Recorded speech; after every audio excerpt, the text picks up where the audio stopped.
Народ, всем привет, меня зовут Руслан, и вы на канале Мастак. Друзья, в последнее время у меня вот такая стопка вопросов в Инстаграме, ВКонтакте, везде, где только возможно, с одним главным интересным вопросом. Почему желтеет эпоксидная смола и как с этим бороться? Сегодня в ролике я расскажу все, что знаю сам, и все, что смог найти на просторах огромного интернета. Все самое полезное, важное и интересное, что может вам пригодиться в работе с эпоксидной смолой. Поехали! Ну что, давайте начинать, и начнем с самого важного и интересного вопроса. Почему желтеет эпоксидная смола? Любая эпоксидная смола любого производителя и фирмы относится к полимерам. А полимеры, в свою очередь, такой материал, который подвержен деструкции. Это процесс разрушения и искажения внешнего вида. В случае с эпоксидкой деструкция происходит под воздействием солнечных лучей, кислорода и повышенной температуры. Все очень просто. Давайте приведу пример. Если мы возьмем пластиковую бутылку, самую простую пластиковую бутылку, которая относится, кстати, к синтетическим полимерам, и оставим ее под воздействием солнца на пару месяцев, что с ней произойдет? Естественно, она изменит немножечко цвет, скорее всего, она пожелтеет. И внешний вид бутылки будет немножечко искажен. Скорее всего, она искривится, как-то вот деформируется и что-то подобное. Соответственно, аналогичный процесс происходит и с эпоксидной смолой. Немножечко, конечно, в других формах, соответственно, искажение происходит не так сильно, но желтизна проявляется, и от этого никуда не уйти. Кстати, это ответ на вопрос, какую эпоксидную смолу взять, чтобы она не пожелтела. Друзья, к сожалению, эпоксидки, которая не желтеет, не существует. Есть огромные производства эпоксидных смол, которые на данный момент пытаются добавлять в свою эпоксидку ультрафиолетовые фильтра и синтетики, которые немножечко продлевают жизнь эпоксидки под воздействием, опять же, солнечных лучей, кислорода, либо повышенной температуры. Но это всего лишь продлевание жизни, и в любом случае любая эпоксидная смола подвержена деструкции, и избежать пожелтения не получится никак.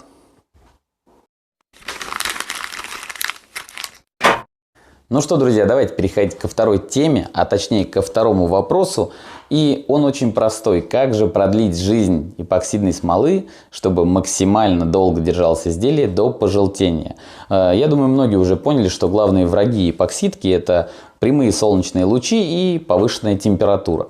И я думаю, все в принципе в целом понятно, но все-таки, если вдруг вы занимаетесь производством изделий, либо купили себе изделия из эпоксидной смолы, попытайтесь максимально ограничить его от воздействия прямых солнечных лучей, и это очень сильно продлит жизнь вашему изделию. Ну а второе – это температура. То есть, я думаю, многие знают, что приятная температура для такого материала, как эпоксидная смола, это 22-27 градусов. И в целом вот середина 24-25 градусов это вообще прям идеально.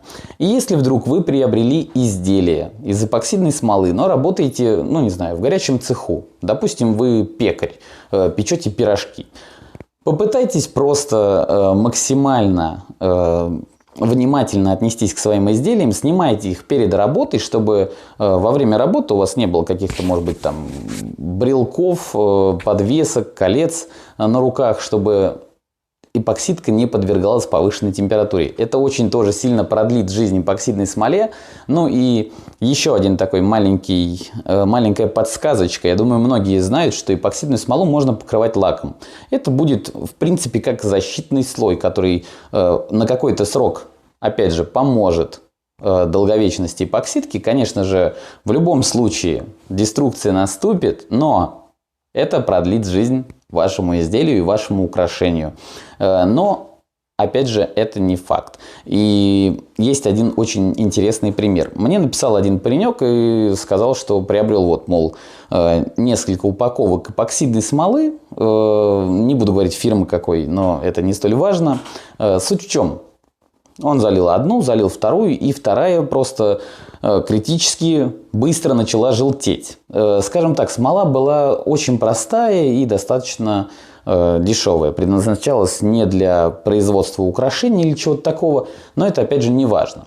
Начали разбираться и нашли ответ на этот вопрос. Дело в том, что на производствах российских эпоксидной смолы есть ГОСТ, по которому цветность смолы должна быть от 0 до 4. И, соответственно, просто паренек заказал эпоксидную смолу, ему попалось 2 упаковки из разных партий. Одна партия была, допустим, с нулевым процентом цветности, а вторая партия как раз попалась с процентом цветности, допустим, 4. Вот и все вопросы. То есть, возможно, вашей вины в пожелтении эпоксидки может и не быть. Тут тоже такое дело фактора. Но сейчас давайте переходить уже к красителям. И тоже очень простой и быстрый ответ на вопрос, будут ли желтеть изделия, украшения, что угодно из эпоксидной смолы с красителями и пигментами. Нет, как раз таки это и советуют делать производители эпоксидной смолы, которые не могут давать гарантию на то, что их изделия из эпоксидной смолы не будут желтеть. Они советуют использовать красители, пигменты. Очень часто показывают, какие изделия получаются именно непрозрачные, а с пигментами и красителями, как это ярко и красиво. Потому что изделия, которые прозрачные, бесцветные, скорее всего, очень быстро желтеют. Так что если вдруг вы чем-то занимаетесь, производством чего-то, знайте, что любые украшения, которые прозрачные, они в любом случае пожелтеют. А вот с красителями и пигментами это, можно сказать, навечно. Ну и последнее, о чем, наверное, хотелось бы рассказать, это об эксперименте с эпоксидной смолой.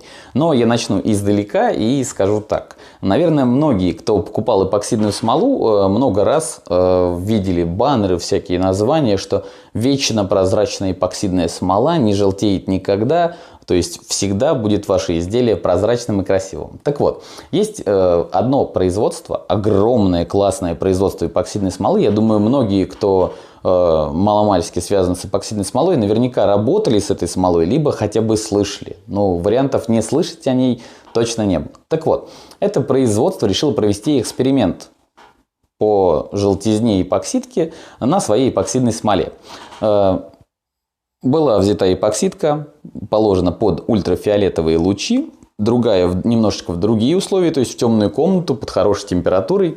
Так вот, даже самые классные производители готовы предоставить, то есть там очень крутая фирма, опять же повторюсь, очень классная, я пользовался этой смолой, прям крутая, хорошая смола.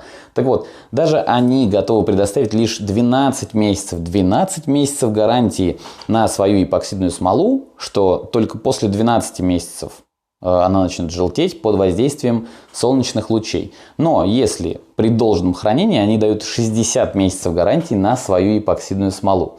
И я думаю, это, кстати, один из ответов на вопрос, есть ли смолы, которые не желтеют. Друзья, опять же, это подтверждает все факты. Нет смолы, которая не желтеет. Есть лишь срок долговечности эпоксидной смолы и должное отношение к нему. Предлагаю подвести небольшие итоги, чтобы все-таки понять, что, к чему и как.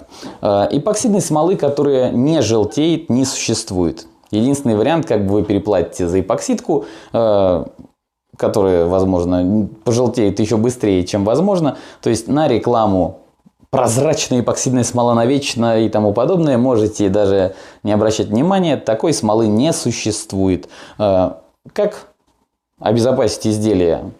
Солнечные лучи, температура, ну и лак. Возможно, еще есть много вариантов, можете написать их в комментарии. Я с удовольствием посмотрю, так как тема огромная, обширная, много вариантов и тому подобного. Это на самом деле очень, может быть, даже поможет другим, кто сталкивается с этой проблемой и хочет немножечко продлить жизнь своим изделием. Ну и третье, все зависит от случая. Случая, как с парнем, который приобрел смолу и попалось 2 упаковки смолы из 2 разных партий.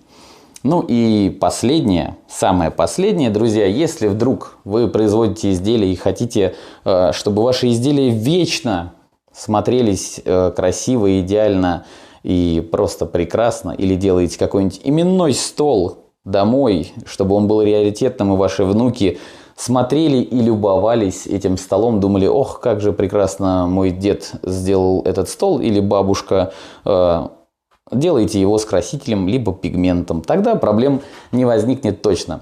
Надеюсь, какая-либо информация из этого видеоролика была полезна вам. А может быть даже и интересно. Возможно, что-то вы возьмете, а возможно, что-то вы не возьмете из этого ролика себе на ус, так сказать. Но надеюсь, что хоть кому-то это все пригодится, друзья. Если вам понравился ролик, поставьте обязательно лайк.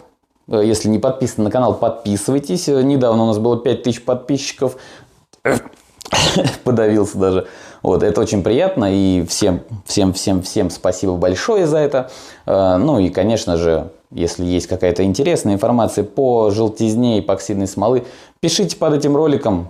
Многие увидят, посмотрят. И, кстати, в нашей группе ВКонтакте, хоть там и есть-то всего ничего народу, но, друзья, мы создали опрос для тех, кто не знает, как решить свою проблему. Опросик создали для всех тех, кто разбирается в эпоксидной смоле. Заходите, можете помочь другим разобраться в их проблеме, либо задать свои вопросы, возможно, вам помогут. Ну, а я с вами прощаюсь, друзья. С вами был Руслан. Очень приятно. До встречи. Пока.